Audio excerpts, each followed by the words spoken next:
भगवान पहुंचे 7 वर्ष की आयु में। दीपावली का दिन महालक्ष्मी पूजन संपन्न होता है और उसके दूसरे दिन की घटना है। बड़ी सारी मिष्ठान, बड़े सारी चीजों का दर्शन, पकवान बन रहे हैं। भगवान आए, भगवान ने कहा बाबा आज काहे की पूजा है, आज काहे के लाने बन रहे इतने सारे पकवान और ये सारी चीजें। बाबा ने कहा लाला आज इंद्र की पूजा है।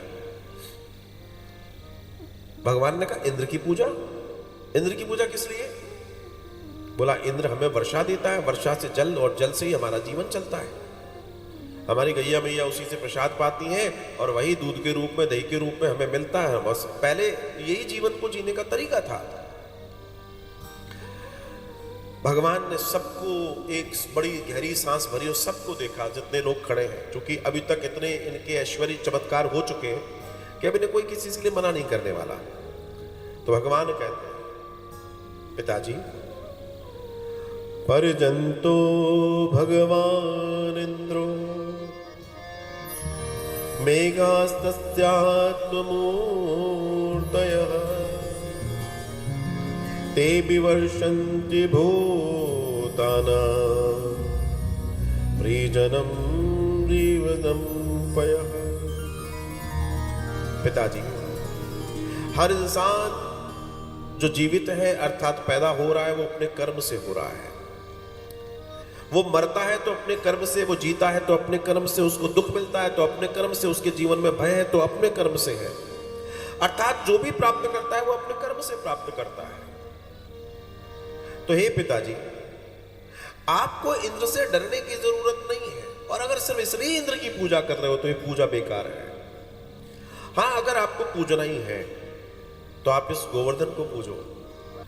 तो भगवान ने बड़ी कृपा से ये दिव्यता दी कि साहब एक काम करें, ये नहीं आपको तो गोवर्धन जी को, क्योंकि गोवर्धन नाथ जी उस जल को संग्रह कर रहे हैं, उसी पर गैया मैया जा रही है और ऐसा आनंद हो रहा है। और समझा दिया, उनकी बात हाल समझ में आ गई। और जो समझ में आई तो क्या हुआ, फिर सभी जो पकवान, जो मिष्ठान, जो पूजा सामग्री है सबको भगवान ने कहा ले चलो और श्री गोवर्धन नाथ जी के पूजन के लिए सारी सामग्री ले जाएगी। दर्शन पाया कि भगवान को जब पता पड़ा कि इंद्र की पूजा हो रही है, सबको समझाया कि नहीं नहीं इंद्र की पूजा नहीं, यहाँ तो हमें श्री गोवर्धन नाथ जी का पूजन करना है। तो भगवान श्री कृष्ण उस समय हमें ये बता रहे थे कि प्रकृति को पूजो, प्रकृति रहेगी तो तुम रहोगे, ये पेड़ रहेंगे तो तुम रहोगे, ये नदियां रहेंगी तो तुम रहोगे, तालाब रहेंगे तो तुम रहोगे। असल में इस गोवर्धन पूजा का वास्तविक दर्शन यही है, ये गैया मैया रहेगी तो तुम रहोगे। तो भगवान ने श्री गोवर्धननाथ पर्वत का पूजन कराने के लिए सबको ले गए। अब जब सबको ले गए खूब आनंद हुआ, खूब ऐश्वर्य हुआ, अब पूज गए। उसके बाद क्या हुआ, इंद्र को मालूम पड़ा, इंद्र को पता पड़ गया। इंद्र को नारद जी ने कान में बोल दिया भैया तेरी पूजा बंद हो गई। कहां बंद हो गई? ब्रज में। बोला जहां मेरी पूजा ही नहीं हो रही वो जगह भी नहीं रहेगी। और उसने प्रलय पैदा कर दी। प्रलय जैसे ही आगे बढ़ी, जैसे ही जल स्तर बढ़ने लगा, सब घबराए, सब चिल्लाए। लाला ने कही का भयो? बोला का भयो? तुमने पूजा बदलवा दी, अब सब मरेंगे। भगवान ने कहा काहे को मरेंगे? जिसकी पूजा करिए वो बचाएगा। अब भगवान सबको लेके श्री गोवर्धन नाथ जी की तलछटी में पहुंच गया। ये रिलेशनशिप बिल्ड करना चाहता था ईश्वर कि जीव जाने कि ये संसाधन हमारी रक्षा के लिए है, हमें भी इनकी रक्षा करनी होगी। इसका सिद्धांत ये है। वो ठीक है आध्यात्मिक दर्शन में, धार्मिक दर्शन में हम समझते हैं, लेकिन वास्तविक दर्शन भी समझना जरूरी है कि क्यों कहा गया पूजने के लिए। इसको समझिए।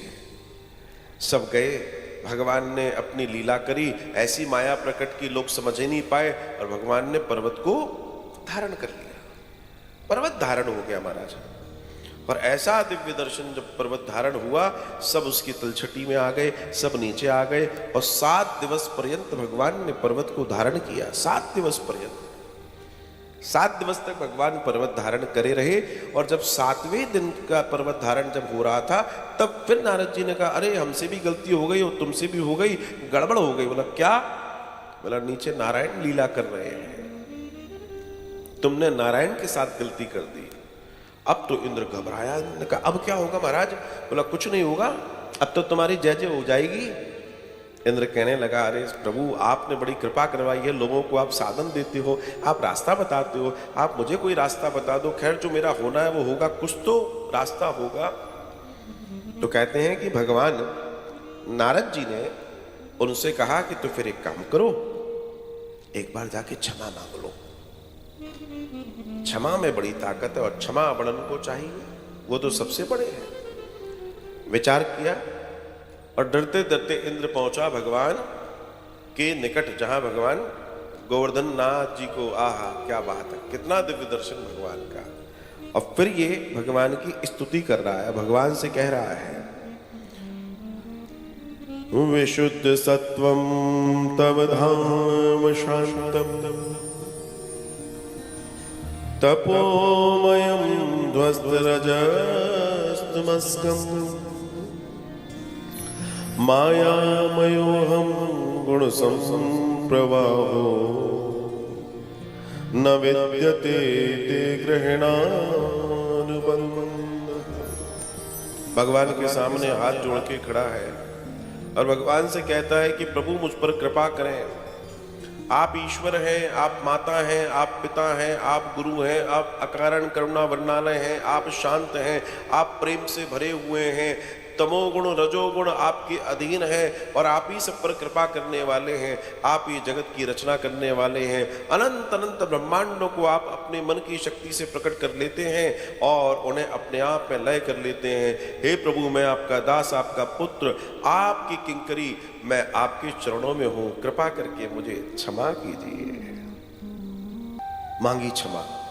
जब भगवान ने क्षमा कर दिया, भगवान ने कहा भैया जा आनंद कर। अब जब भगवान ने क्षमा कर दिया, बड़ा आनंद हो गया, बड़ा ऐश्वर्य हो गया। और इस तरीके से इंद्र के द्वारा भगवान की स्तुति की गई। ये वो समय था जैसे ही स्तुति पूर्ण हुई, इतने में आकाश में सुरभि गौ माता अपने दल बल के साथ, कई सारी गौओं के साथ प्रकट हो गई स्वर्ग से। और जब वे प्रकट हो गई तो प्रकट होकर उन्होंने भगवान के ऊपर दुधामृत बरसाया, अपना जो दूध रूपी अमृत है वो बरसाया, भगवान का अभिषेक किया। भगवान को बड़ी दिव्यता के साथ अभिषेक किया। और भगवान के जब अभिषेक हो गया तो सिर्फ भगवान का ही नहीं, पूरे गोवर्धन नाथ जी का अभिषेक, पूरे गोवर्धन जी पे। और तब से ही भगवान के का दूध का अभिषेक आरंभ होता है महाराज।